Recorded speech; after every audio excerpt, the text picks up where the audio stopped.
Why would a tenderpreneur spend more than 3.5 million rand to pay for a metro city manager to go and shop in London? And why did our Department of Defense decide it was a good idea to buy computers for retiring military veterans and then not give it to them? And lastly, we ask, why is SABC still a thing? Why does it exist? And if it must exist, how should it pay for itself? Welcome to the Political Insider. This episode is brought to us by our friends from Trade Nation. If you want to trade international markets, currencies, commodities, anything in the world, Trade Nation could be the platform for you. Visit tradenation.co.za. You will find their details in the comment section below and use them to trade international markets. Let us know what your experience was like. And they've been great partners of the Political Insider. So let's talk about one of our favorite people to emerge out of the Madlanga Commission was the Ekurhuleni city manager, Imogen Mashazi. Remember, she was the lady that was sort of doing her makeup while she was being questioned by the commissioners. Recently retired city manager of Ekurhuleni, which was a hotbed of crime and criminality, where city money was used in the most nefarious ways and where the police department was part of the crime syndicate.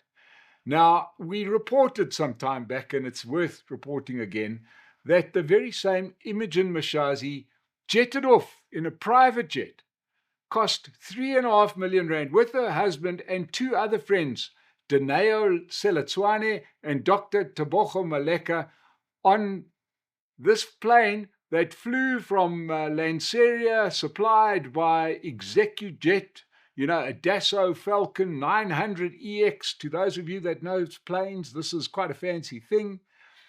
Took off from Lanseria on the 28th of July in 2022 and arrived in London Luton Airport the following day. And these four people had a jaw. They went and shopped the hell out of London. And then, of course, there were big questions saying, yes, Dr. Imogen Mashazi is overpaid at Ekurhuleni. She earned more than 3 million rand a year. But even by her standards, this was a lot of money. Where was the money coming from? Well, we finally got our answer. And it's also a name we've heard at the Madlanga Commission, and that is businessman. I love that term, businessman. You know how much I love that term, businessman. You're not really a businessman if you've got the sale already. A businessman starts a business and then gets a sale. But anyway, in South Africa, we do it the other way around. Businessman and taxi industry power broker, Zine Khumalo, is the man who decided to pay to send Dr. Mashazi to London with her husband and two friends. Now, you remember it emerged at the Madlanga Commission that this Zine Khumalo is an interesting guy. He finances a lot of things, and he's very close to EFF leader Julius Malema. Now, even in, remember, Alfani and Nkosi even had Zine Khumalo as Zine Khumalo EFF in his phone as his name. So quite clearly, there's a lot of political interest in this guy. And let's not forget that the city of Ekurhuleni is run by a coalition of the ANC and the EFF. So politics, crime, police, all very linked, as said by Lieutenant General Mkhwanazi at his press briefing going on for a year ago. Now, we got to remember Dr. Mashazi really tried hard and was proven by the evidence to be the main protector of the criminal in chief from Ekurhuleni, recently arrested Julius Mkhwanazi, who was head of the Ekurhuleni Metro Police. And he was a cartoon version of a crooked cop. There wasn't a thing that he wasn't involved in, even to the point where he had people killed. So this was quite a dangerous guy. He traded in everything from copper to gold to heaven knows what else, but really a great guy to have if you're a criminal syndicate boss. Now, Mr. Khumalo's business career, I love this part. It started in quite a logical place. He joined the ANC's Progressive Youth in Business as national head of sponsorship, where he learned how to do ANC-type business. And he got He got to know who the ANC business elite was. And he has got a lot of industry, a lot of influence on the taxi industry due to his role as an independent advisor to SA Taxi, a niche financier of the industry. On this trip, Mashazi never declared this trip as a gift. She never paid the money back. Straightforward, straight up, this looks like a bribe. One of the passengers on the flight, I mentioned, Dineo Seletswane, who's a pharmacist by trade, landed a 10 million rand fuel supply contract with the Ekurhuleni Metro within a year of this frolic to London. Now, maybe you never know, there's got to be a link between pharmacy and supplying fuel. Once again, this is business ANC style. This is the business that President Ramaphosa touts. This is what will grow the economy, to get somebody to phone the fuel company to say, deliver the fuel, and then in the middle, you make a profit. It makes perfectly good sense if you belong to the ANC or you're getting that deal.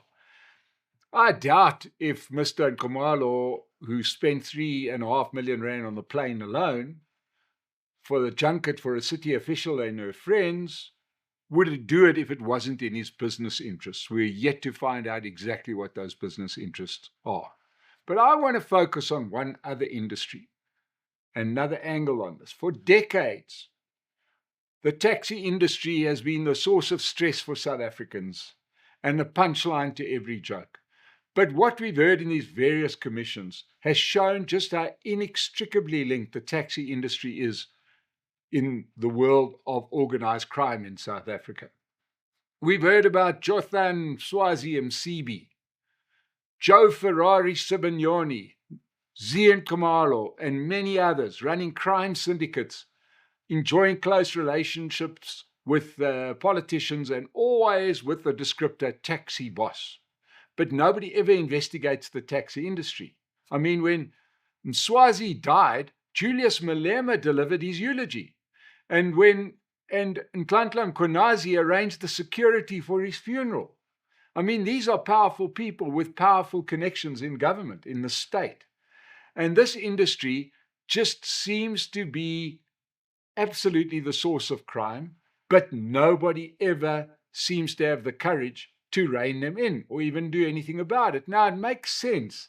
Much like Prohibition became the place that the mafia sort of took a stranglehold on Britain in business in America in the 1920s. It was a great source of business because of Prohibition. Alcohol was illegal. Therefore, if you ran an illegal alcohol business, you didn't need to pay tax. Well, we know just how much tax our taxi industry pays.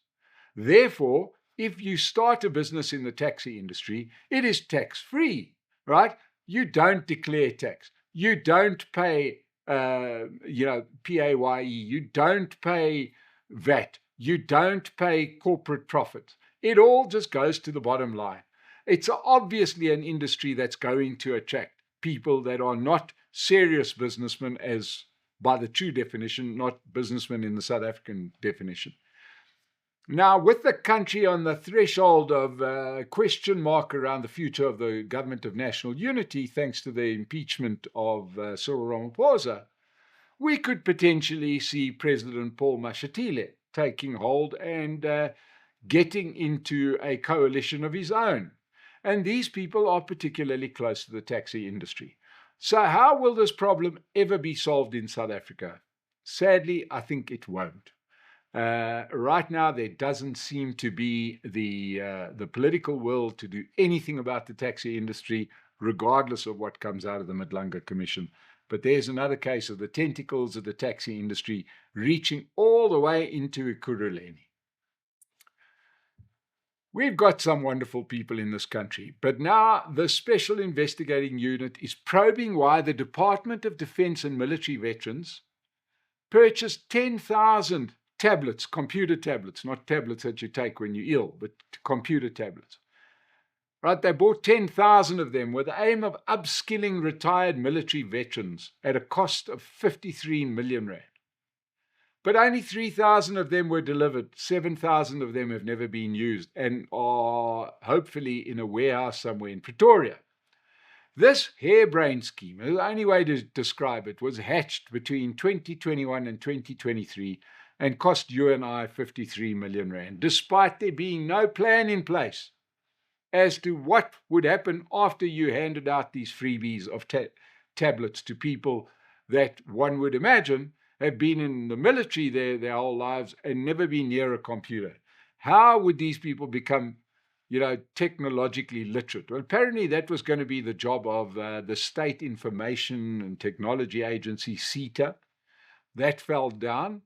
The idea is that they would upskill these retired soldiers and they would do online business. Yeah, right. Okay, perhaps they'd be better off becoming security guards, but that's just what I would imagine. But it was hoped that they would upskill these soldiers and their families so that they could become digitally literate. But there seems to have been no plan to train them.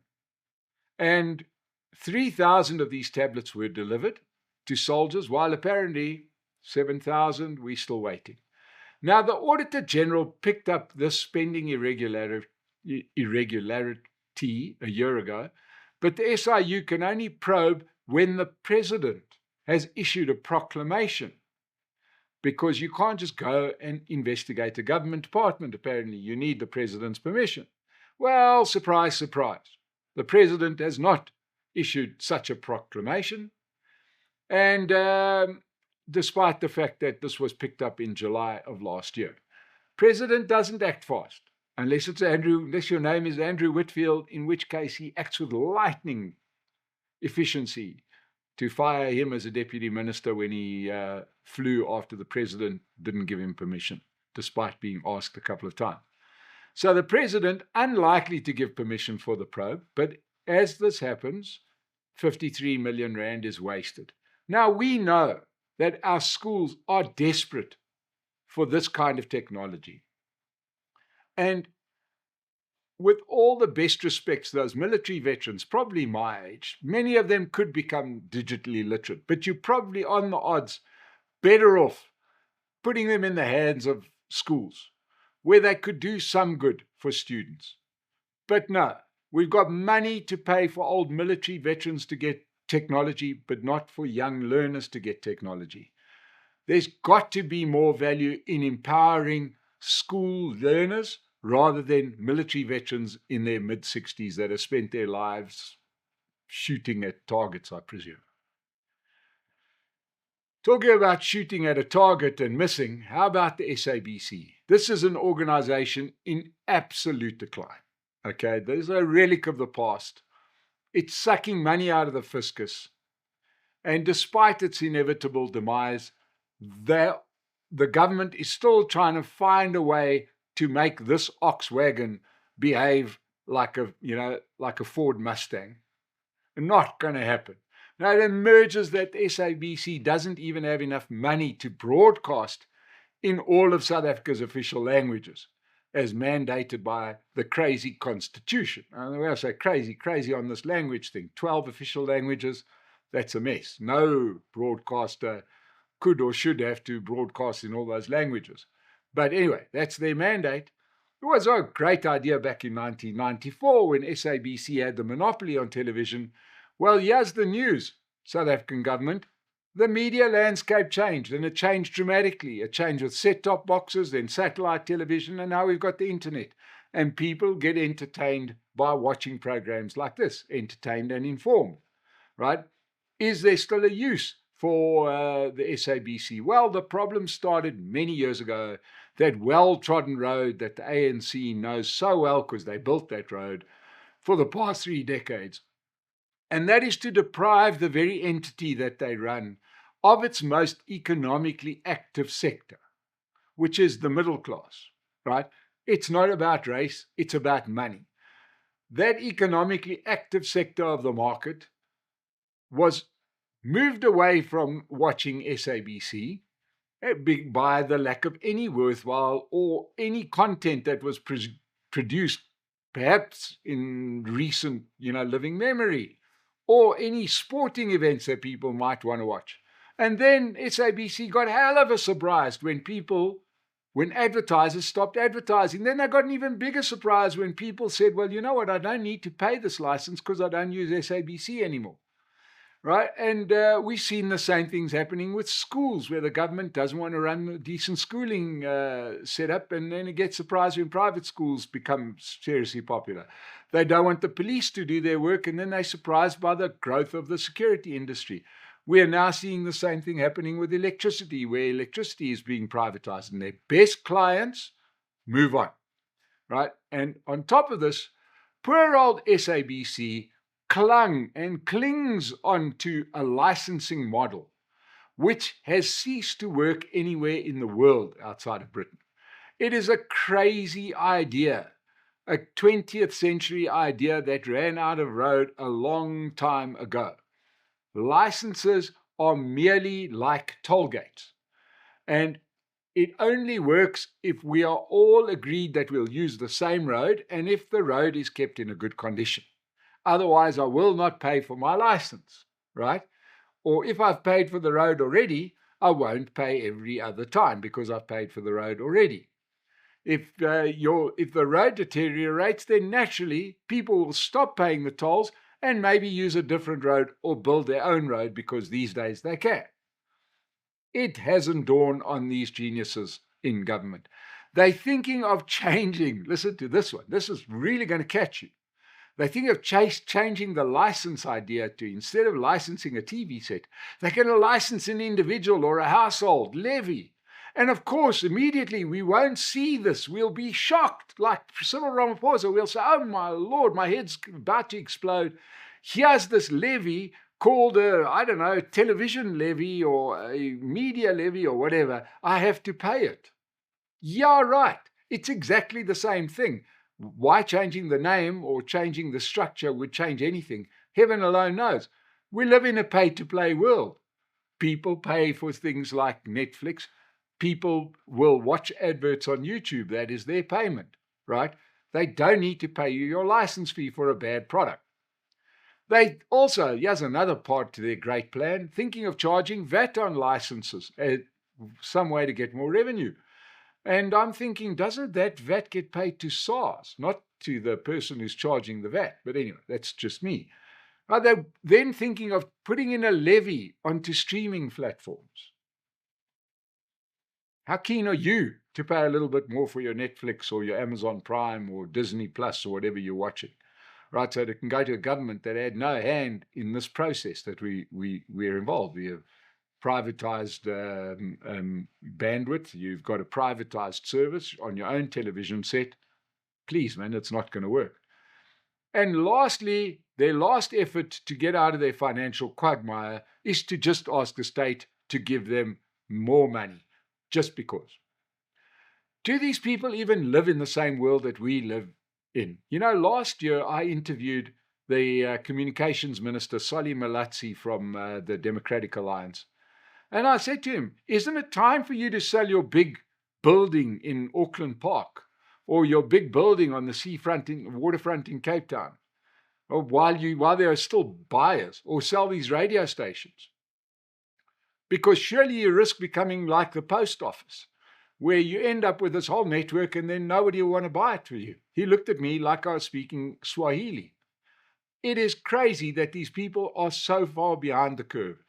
The bottom line is that just like any other situation, when the state tries to compete with the private sector, they get beaten every time, and they get beaten badly.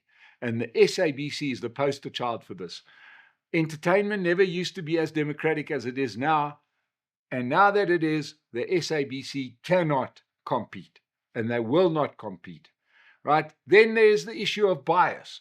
It's hard to be funded by somebody and then not become the mouthpiece for those people. So you've got SABC, for example, where the news, they try very hard, but you can't watch that without a pinch of salt. You need a whole bloody bag of salt next to you, right? So the idea of a state-sanctioned broadcaster, days are gone.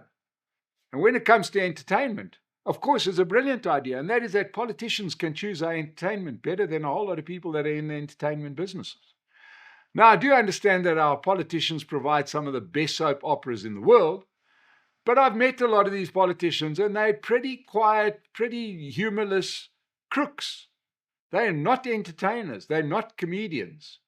They're not the best judges of entertainment, just like they're not great sports team selectors when they start meddling in that as well. So all in all, SABC is going to fall, and I don't know if anybody's even going to attend the funeral. Thanks for joining us. Subscribe to the channel. We'll see you again on the Political Insider.